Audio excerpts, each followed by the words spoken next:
Getúlio Vargas nunca teria conseguido esmagar a Primeira República sozinho. Ok, a Revolução de 1930 foi liderada pelo político gaúcho, mas o rolo compressor só funcionou graças a pelo menos 3 peças essenciais. 1. Elites estaduais que se sentiam excluídas do poder federal e queriam mandar mais no país, como o próprio Rio Grande do Sul do Getúlio. 2. Políticos de formação liberal de vários estados que queriam modernizar o sistema político fraudulento e oligárquico, fazendo do Brasil uma democracia de verdade. E 3. Jovens oficiais do Exército, os famosos tenentes, que detestavam a velha política e entendiam que o Brasil só iria para frente com uma ditadura militar que depurasse todo o sistema. Ao derrubar o presidente Washington Luiz, Getúlio se tornou chefe de um governo provisório. Jogou no lixo a Constituição da República de 1891, fechou o Congresso e interveio no Supremo Tribunal Federal e nos estados. E além disso, ele passou a governar por decreto. Só que o Getúlio não conseguia se entregar de corpo e alma ao despotismo. Ele tinha que gastar energia e tempo sendo o árbitro dessa salada de interesses opostos. Um dos momentos em que ele precisou decidir em favor de uma de suas patotas foi no começo de 32. Em 25 de fevereiro daquele ano, soldados do Exército destruíram a sede do Diário Carioca, no Rio, ferindo funcionários do jornal. A história está muito bem contada na biografia do Getúlio, escrita pelo jornalista Lira Neto. O jornal tinha apoiado a Revolução de 30, mas passou a atacar o Getúlio pela demora dele em promover uma constituinte que elaborasse uma nova constituição para o país. Por trás do ataque estava o Clube 3 de Outubro, batizado em homenagem à data em que estourou a Revolução. Esse clube reunia militares favoráveis a um governo forte, que achavam que esse papo de Constituição era desculpa para trazer os velhos políticos de volta. Para esses tenentes, os brasileiros eram imaturos demais para decidir o próprio destino e precisavam, pelo menos por um tempo, de um poder militar e centralizado. Senão, uma hora ou outra, as oligarquias políticas iam voltar a dar as cartas de sempre. O ataque ao Diário Carioca deixou desesperados os membros do governo que eram contra esse plano de ditadura. Da linha mais liberal e democrática, o chefe de polícia do Distrito Federal, Batista Luzardo, e o ministro da Justiça, Maurício Cardoso, foram cobrar satisfações de Getúlio no meio da madrugada. Enquanto eles estavam lá, o telefone tocou. Era o ministro da Guerra, José Fernandes Leite de Castro, para dizer o que achava daquela confusão. Ô, doutor Getúlio, os rapazes do Clube 3 de Outubro fizeram ao Diário Carioca o que eu faria se eu tivesse 20 anos a menos. Getúlio não se sensibilizou com a indignação dos aliados civis. Ele ouviu calado, não convocou reunião de emergência, nem prosseguiu com investigações. Num cinismo só, ele recebeu uma comitiva de gráficos revoltados com o ataque ao jornal. O Getúlio chamou o ocorrido de monstruoso e disse que os trabalhadores podiam ficar tranquilos, pois tudo ia ser investigado. Não foi coisa nenhuma. Além disso, o Getúlio tinha proibido uma manifestação pró-constituinte e anti-governo no Rio, depois do Clube 3 de Outubro prometer sangue derramado se o protesto acontecesse. Aí, completamente indignados, o Batista Luzardo, o Maurício Cardoso e o ministro do Trabalho, Lindolfo Collor, anunciaram sua saída do governo. O Clube 3 de Outubro achou que tinha ganhado a parada, né? Você também acharia. Os militares foram até o Getúlio, felizes da vida. O líder deles, Pedro Ernesto, discursou. Excelentíssimo senhor-chefe do governo provisório, o Clube 3 de Outubro está aqui com o fim de trazer o apoio e a solidariedade ao seu governo. Estamos certos da ação ditatorial de Vossa Excelência. E que Vossa Excelência cada vez mais se revela o ditador de que necessitamos para salvar o nosso país. Apoiaremos, de modo absoluto, o governo de Vossa Excelência como ditador. E olha, por uma coisa é de se tirar o chapéu para esses caras. Pelo menos eles chamavam ditadura de ditadura mesmo, o que muita gente depois não teve coragem de fazer. Bom, aí a palavra passou para o Getúlio, que respondeu. Recebo a demonstração de solidariedade que me trazeis. Ah, e aqui eu devo uma explicação para vocês. Eu tenho chamado alguns colegas para interpretar as vozes que aparecem no podcast. Mas a questão agora é que existem muitos áudios do Getúlio, por exemplo. A gente sabe como era a voz dele. Ela aparece no começo do podcast desde o primeiro episódio, aquele Trabalhadores do Brasil. Ia ficar estranho usar uma hora uma voz interpretada e a outra hora a voz original gravada. Então, na maioria das vezes, agora ao longo da série, eu mesmo vou ler as declarações que não tenham sido gravadas. Claro que pode ter uma exceção ou outra, mas a ideia é seguir majoritariamente esse plano. Mas bom, voltando ao que disse o Getúlio. Sois a vibrante mocidade civil e militar que não quer ver a revolução se afundar no atoleiro das transigências, dos acordos, das acomodações entre os falsos pregoeiros da democracia.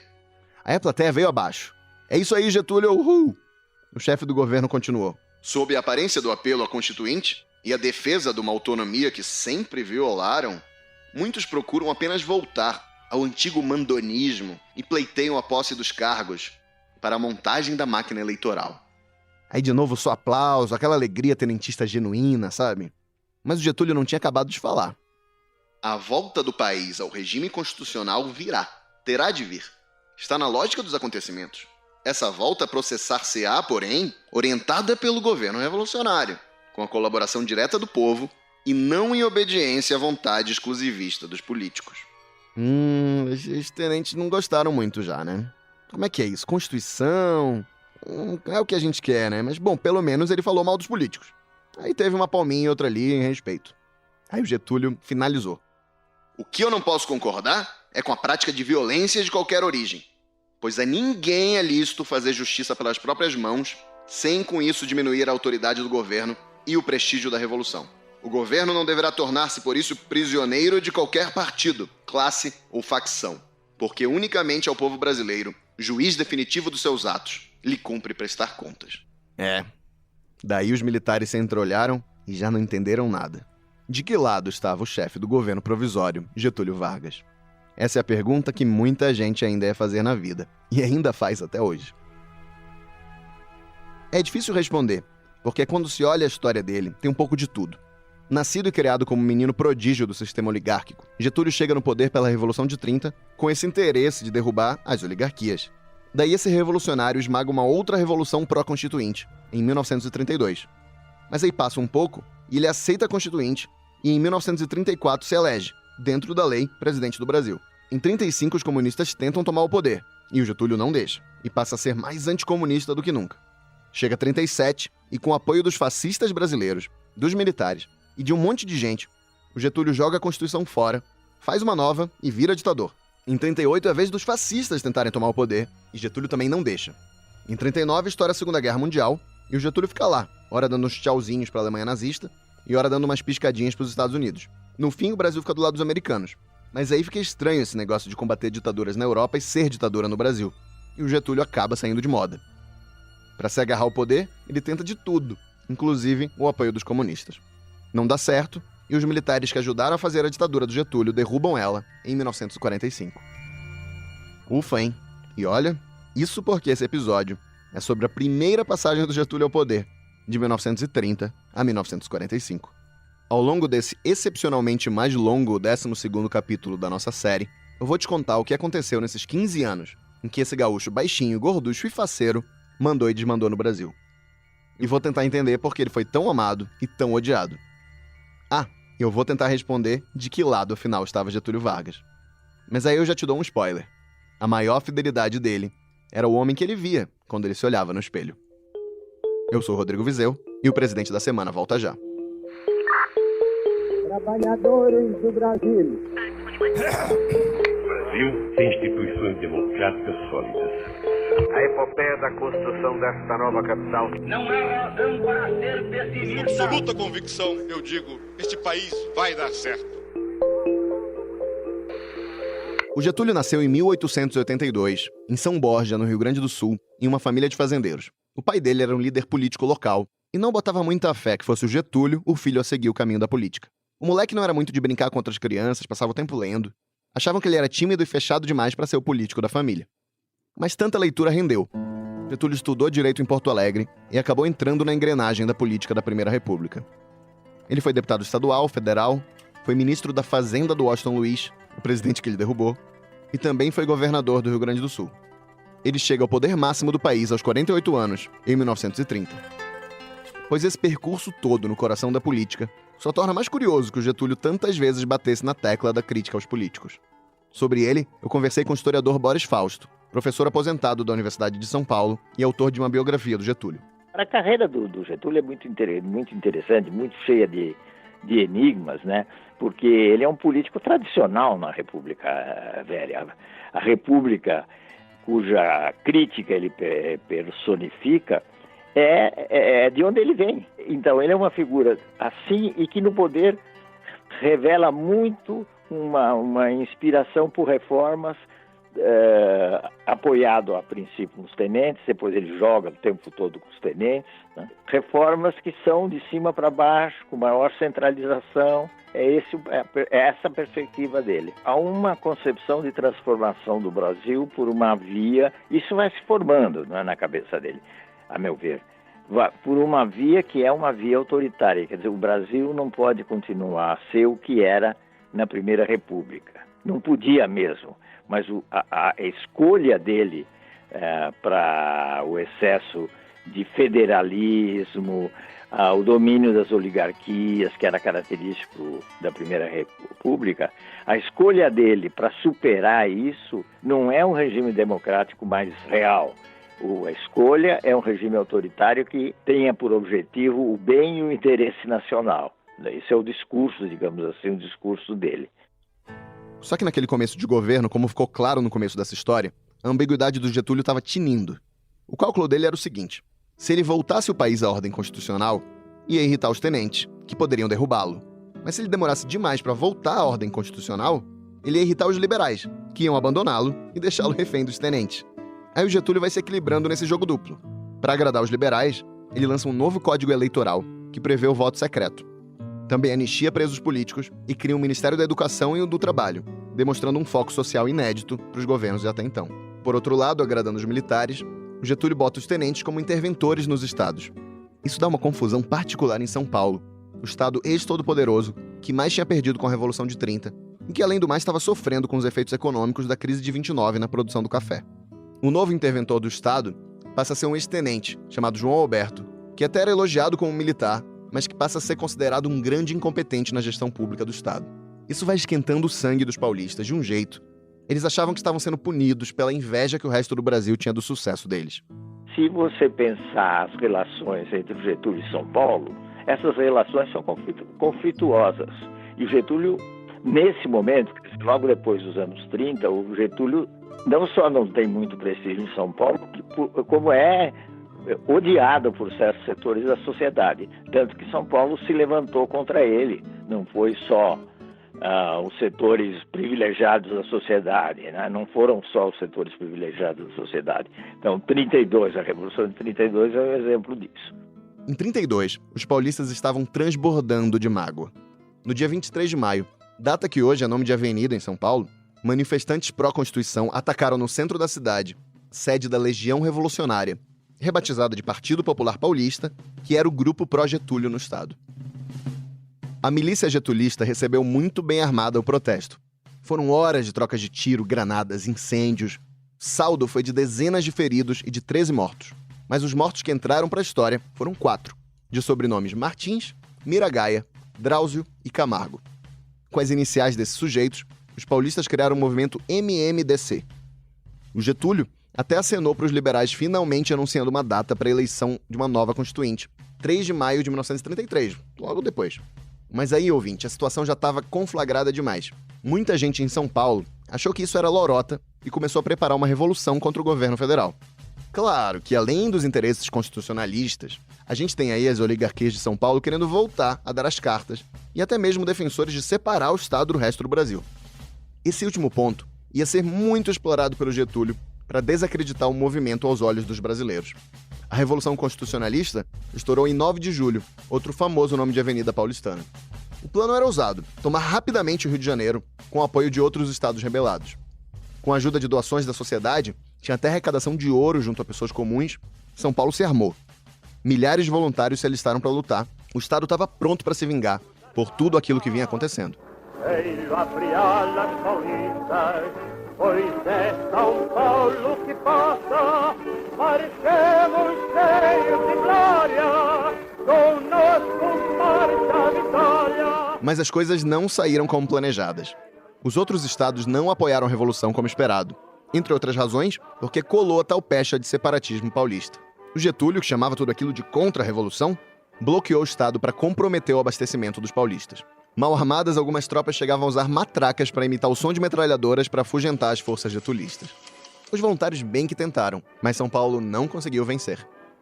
Em menos de 3 meses, o governo federal esmagou o levante paulista, com um saldo oficial de 633 mortos do lado de São Paulo e um número até hoje incerto de perdas federais. A Revolução de 32 foi derrotada, mesmo que, curiosamente, ela seja endeusada até hoje pela história oficial paulista.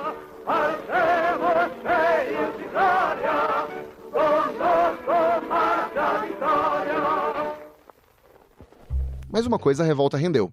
Ela pressionou Getúlio a enfim botar o Brasil dentro da lei. os constituintes eleitos elaboraram uma nova Constituição e a promulgaram em 1934. O texto tinha muitas mudanças em relação aos velhos tempos da Primeira República. Estava estabelecido na carta que o país teria justiça eleitoral com voto secreto para acabar com as fraudes do passado. Também passava a existir uma justiça do trabalho e uma série de direitos. Era proibição ao trabalho infantil, era férias, era repouso semanal obrigatório, indenização, assistência médica, um monte de coisa. E a Constituição de 34 também era bem mais protecionista, estatizante e nacionalista que a anterior, o que tem tudo a ver com o período do Getúlio no poder. Bom, a nova Constituição também estabelecia uma eleição presidencial pelo voto indireto. O presidente ficaria no poder de 34 a 38, sem reeleição. Com 70% dos votos, quem você acha que os constituintes elegeram? Getúlio. Cercado pelos deputados todos, muito bem arrumados e solenes, o Getúlio fez a seguinte promessa.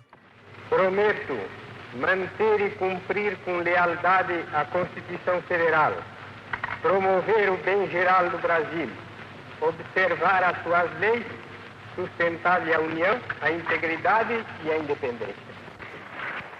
E assim, depois de quase 4 anos de governo provisório, finalmente o Getúlio se tornava o presidente constitucional do Brasil. Pela lei, ele teria que passar a faixa a seu sucessor, eleito pelo voto direto, em 38. A gente chega assim a uma segunda fase dos 15 anos do Getúlio no poder. E olha, vou te dizer que ele não curtiu essa época não. O Getúlio considerava muito útil para ele todos os direitos sociais incluídos na Constituição.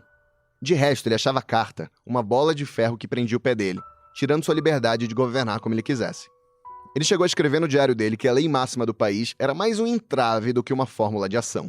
Isso tudo deixava claro uma das características definidoras do Getúlio, segundo me disse o Boris Fausto. É a dificuldade, se não a incompatibilidade de lidar bem com o regime democrático.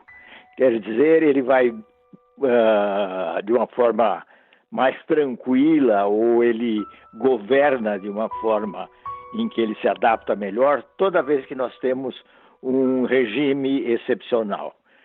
Foi assim no período do chamado governo provisório, entre 1930 e 1934, e foi assim no curso da ditadura do Estado Novo. Agora, é preciso botar em perspectiva a cabeça de uma pessoa daquela época. O autoritarismo parecia uma coisa moderna não apenas no Brasil. A crise de 29 levou a convulsões políticas, econômicas e sociais na América do Norte e na Europa. E em muitos lugares, era o pulso firme que parecia ser a resposta para resolver tanto problema. O Mussolini atraía tensões com seu fascismo no poder desde o início dos anos 20 na Itália. Os nazistas, liderados por Hitler, chegaram ao poder na Alemanha em 1933, com a promessa de reconstruir uma Alemanha falida. E a União Soviética ganhava cada vez mais poder e voz no mundo, sob o regime comunista de Stalin. Para entender aquele Getúlio de 30 a 45, tem que entender o clima internacional em que nós temos fascismo na Itália, nazismo na Alemanha, sobretudo um desprestígio muito grande de um regime democrático. As democracias pareciam que tinham fracassado, que eram o novo, a modernidade e tal, eram os regimes autoritários. As ruas daquela época muitas vezes pareciam as redes sociais de hoje, só que com mais repercussões físicas. Era comunista e fascista desfilando, cantando e saindo no soco. Enquanto soviéticos estimulavam partidos e revoluções comunistas pelo mundo, os vários tipos de fascistas reagiam cobrando autoridade forte para destruir o comunismo. Esse era o caldeirão em que o nosso presidente constitucional estava mergulhado. Pela esquerda, o Getúlio era criticado por um grupo chamado Aliança Nacional Libertadora, que era grande e nacionalista. Tinha ainda o Partido Comunista, que era pequeno, pau-mandado de Moscou, e tinha como líder um ex-líder tenentista, Luiz Carlos Prestes. Pela direita, o Getúlio era cobrado pelos integralistas, que era a versão brasileira do fascismo. Tinha tudo, braçadeira, braço esticadinho pra frente e saudação, que era o famoso Anauê.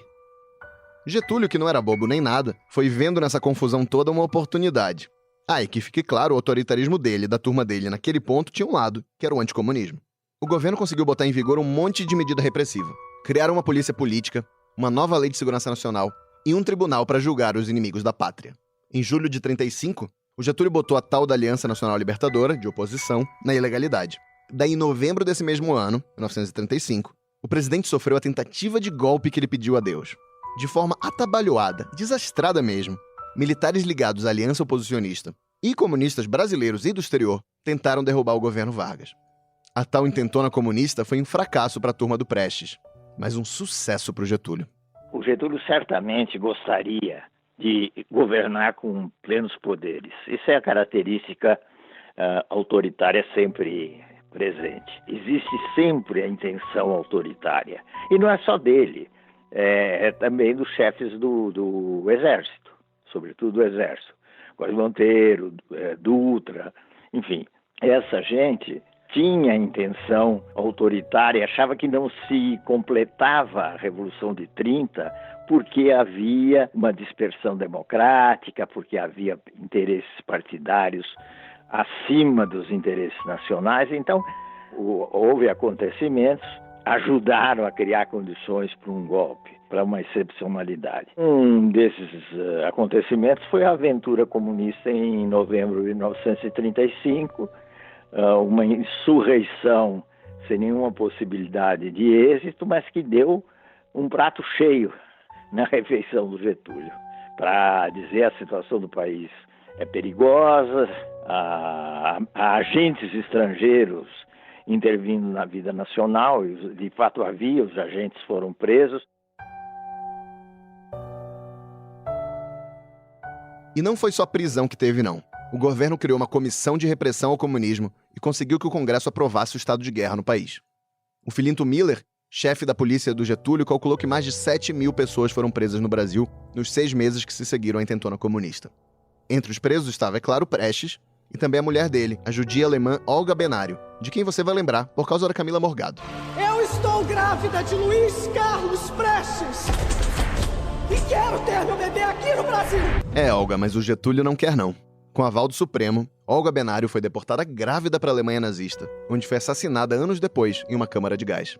A Olga foi o caso que ficou mais célebre, mas muito mais gente foi alvo de repressão e tortura depois da intentona. O americano Victor Barron foi preso e torturado. Esmagaram até os testículos dele. O sujeito não resistiu e o corpo dele foi jogado pela janela de um prédio para simular suicídio.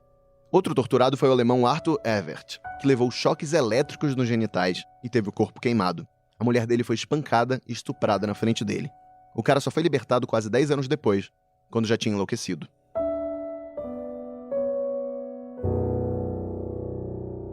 E olha que tudo isso estava acontecendo ainda em um país de regime constitucional. Tão constitucional que já tinha gente rodando o país de olho na sucessão do Getúlio, prevista pela lei para 1938. O principal deles era o Armando de Salles Oliveira, governador de São Paulo. É engraçado que o cara era de oposição ao Getúlio, afinal era paulista, mas sente só como ele parecia bem afinado com o jeito de pensar do governo federal. Ao choque das suas organizações terroristas, nós oporemos as nossas próprias organizações de choque. A sua ofensiva, sanguinária e semeadora de ódios, nós oporemos o heroísmo abnegado das nossas classes armadas.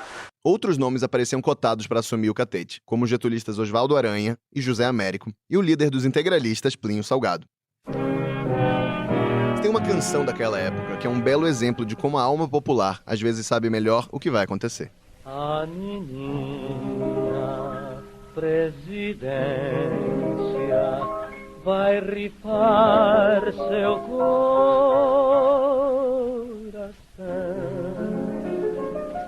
e já tem 3 pretendentes,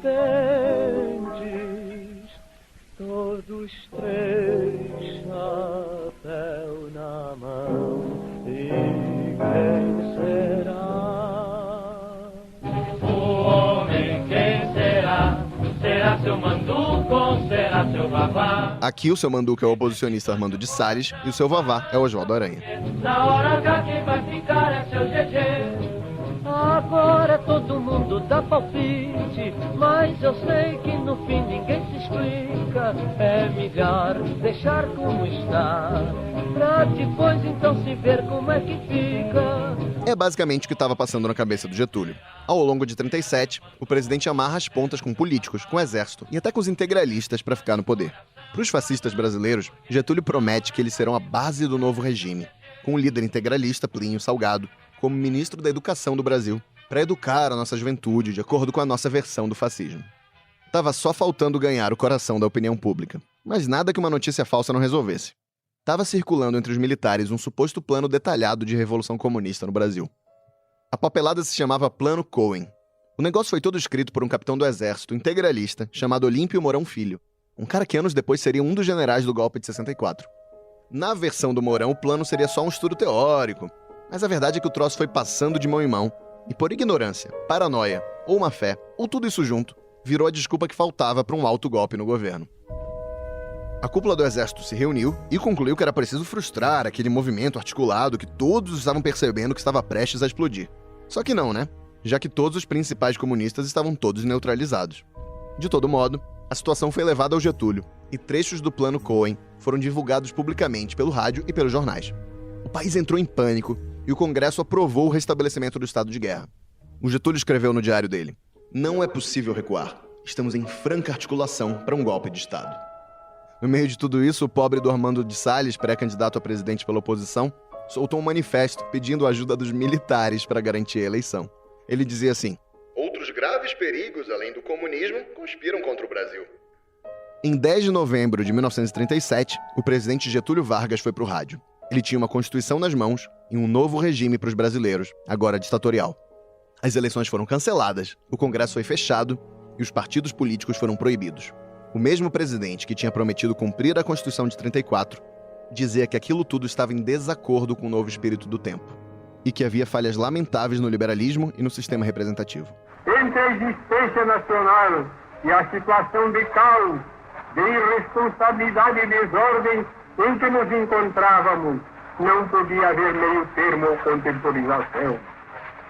Quando as competições políticas ameaçam degenerar em guerra civil, é sinal de que o regime constitucional perdeu o seu valor prático, subsistindo apenas como abstração. O integralista Plínio Salgado, a quem Getúlio tinha prometido mundos e fundos, ouviu aquilo ali e percebeu que tinha sido enganado. Como ele mesmo disse, não houve uma palavra de carinho pro integralismo na fala do Getúlio. Mais pra frente, em 38, os integralistas até tentariam um golpe para derrubar o Getúlio, mas fracassaram. Getúlio se mantém como centro de tudo, agora mais do que nunca, e embarca o Brasil na terceira fase de seus primeiros 15 anos no poder, a ditadura do Estado Novo. A única ditadura chefiada por um civil na história do Brasil.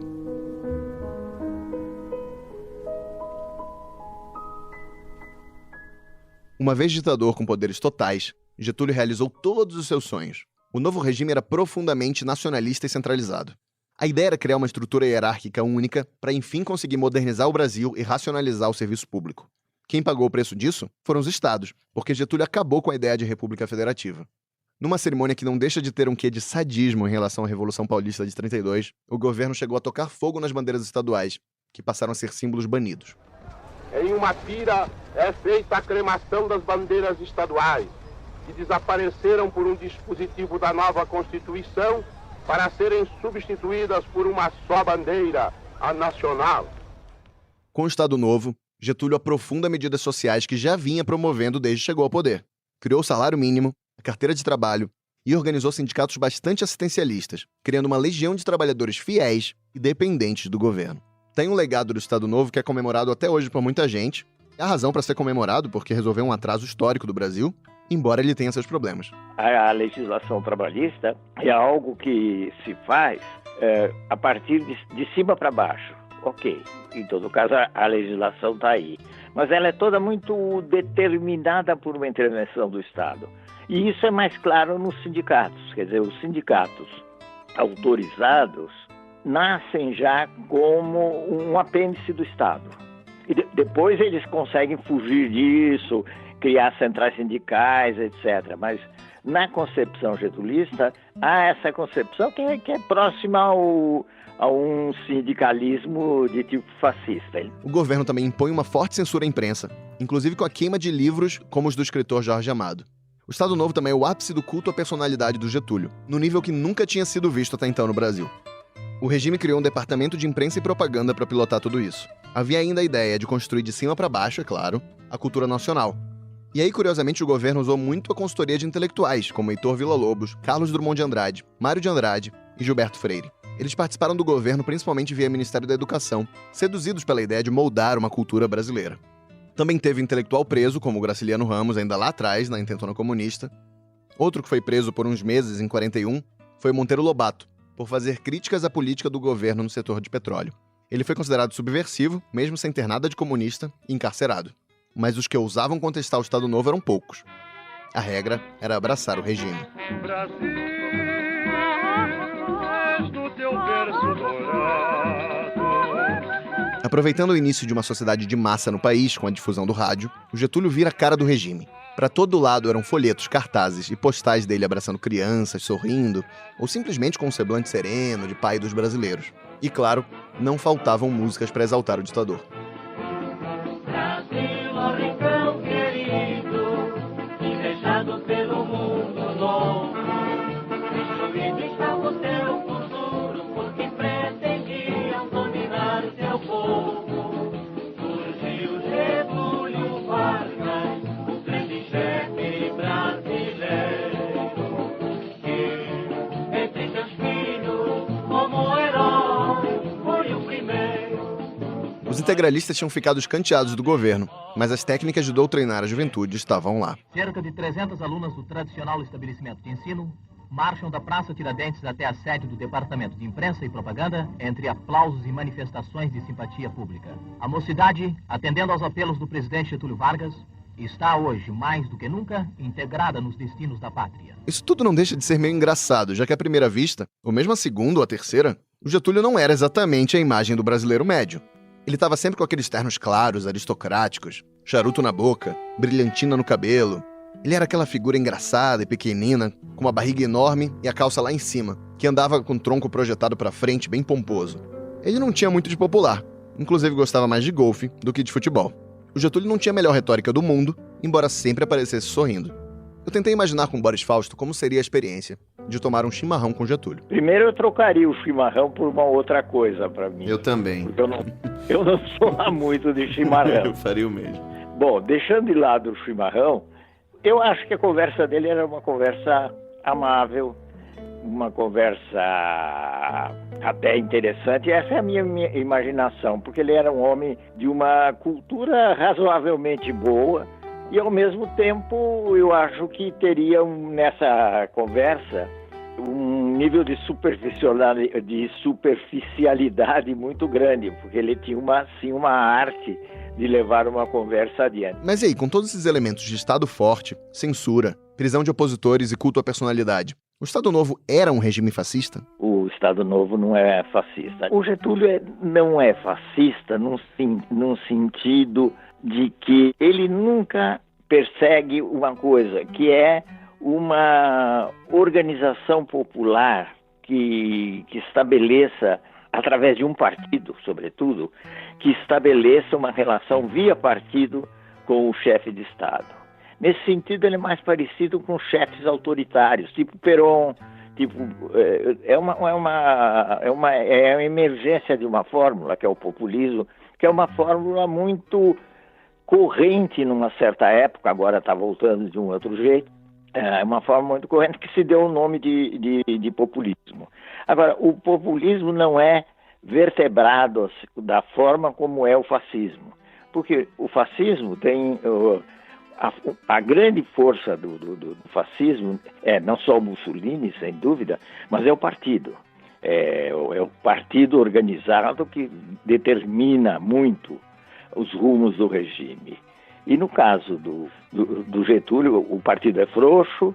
No caso do Perón, o Partido Justicialista tem um pouco mais de força do que se pensa, mas ainda está muito subordinado a um regime que tem muito de pessoal. Além disso, o que tem no Estado Novo, o que tem, para tomar o exemplo mais extremo do regime autoritário do Getúlio, que tem no Estado Novo, é muito uma tentativa meio a sul-americana ou a brasileira de atrair intelectuais, atrair muita gente, a não ser muito rígido, a não ser com relação aos comunistas, não ser muito rígido para conseguir a adesão de círculos intelectuais, etc., que é uma coisa estranha ao fascismo. O fascismo quer, efetivamente, organizar todos os níveis da sociedade de uma forma corporativa.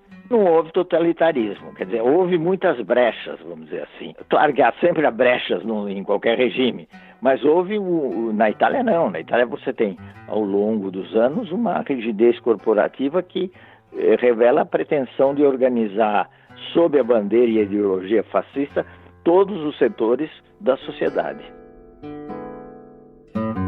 Bom, Getúlio podia até não chefiar um regime fascista, mas tinha muita gente simpática aos ideais do nazifascismo no governo, a começar pelo próprio ditador. O secretário de gabinete da presidência, Simões Lopes, voltou encantado com o que viu na Alemanha de Hitler.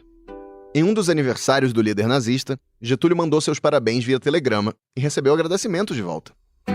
Quando, com a Segunda Guerra Mundial já em curso, Hitler conquistou a França, em 1940, Getúlio disse o seguinte no rádio: "Os povos vigorosos, aptos à vida, necessitam seguir o rumo de suas aspirações, em vez de se deterem na contemplação do que se desmorona e tomba em ruína. Marchamos para um futuro diverso de quanto conhecíamos em matéria de organização econômica, social ou política, e sentimos que os velhos sistemas e fórmulas antiquadas estão em declínio." A relação com a Alemanha se estendia à economia, com o Brasil como principal parceiro comercial do Reich alemão na América Latina. Mas nos lembremos aqui que estamos lidando com Getúlio Vargas, o mestre da ambiguidade.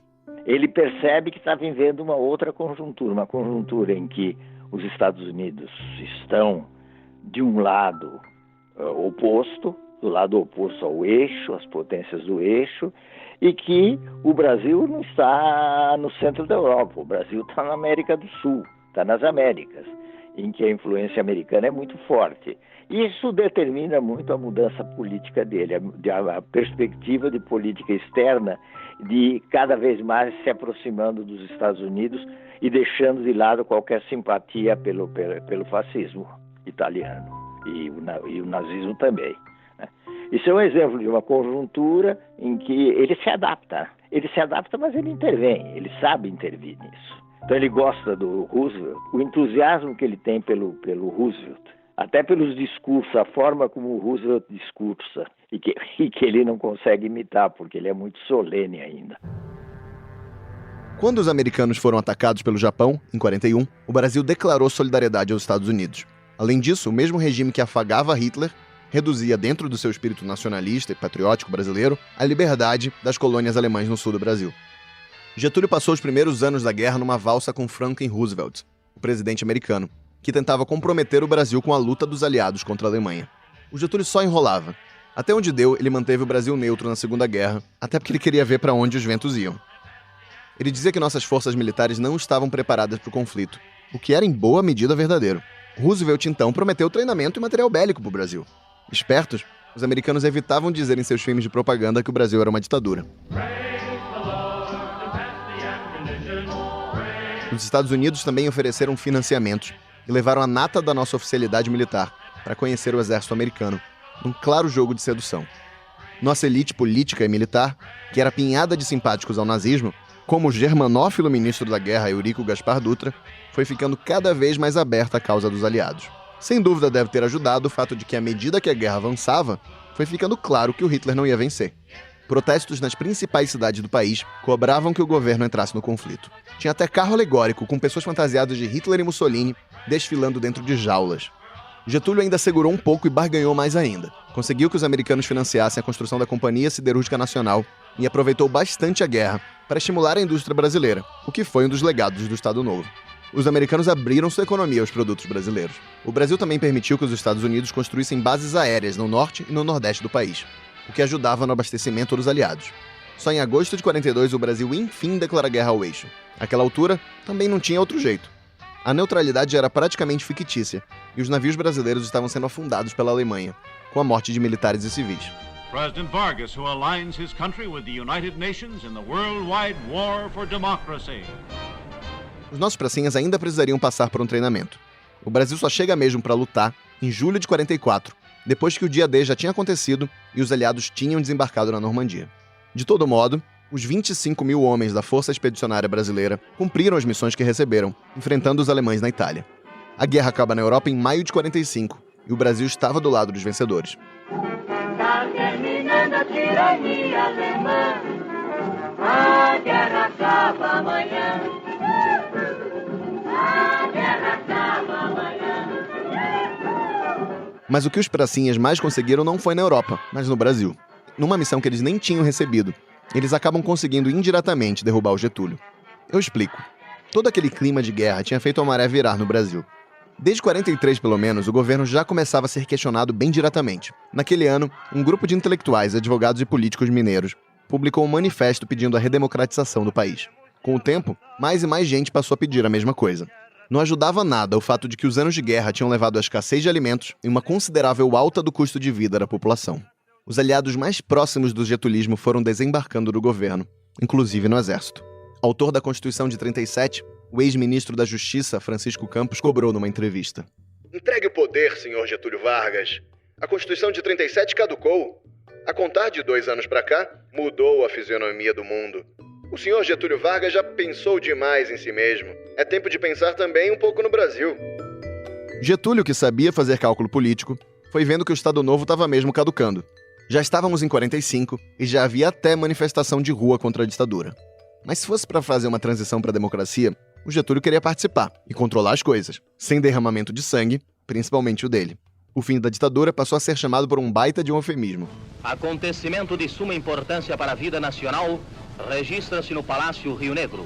É a reunião ministerial realizada sob a presidência do chefe do governo e destinada a tratar da complementação constitucional do país, de acordo com os anseios da nação. Em maio de 45, o Getúlio assina a lei que prevê eleições presidenciais para dezembro daquele ano. Presos políticos foram anistiados, inclusive o Prestes, e os partidos voltaram a ser permitidos. Em seu já tradicional discurso de 1º de maio, em um estádio lotado, o presidente admitiu que poderia sair, não sem antes vender o peixe do que ele tinha feito para os brasileiros. O trabalhador brasileiro possui hoje o seu Código de Direitos, a sua Carta de Emancipação Econômica. Ele sabe perfeitamente o que isso vale, o que isso representa como patrimônio cultural e material nas incertezas do futuro. Houver ocasião em que possa, mesmo ausente das responsabilidades governamentais, trabalhar pelo vosso bem-estar e felicidade, contai comigo e com a minha cooperação leal e desinteressada. O presidente ainda tinha um bom apoio popular. Afinal, havia criado toda aquela legislação trabalhista. Então começou a surgir uns gritos de queremos Getúlio, que ficou conhecido como queremismo. A ideia desse pessoal era deixar o Getúlio ali mesmo, fazer uma nova Constituição com ele na presidência e, por que não, deixar ele competir na eleição, Qual é o problema?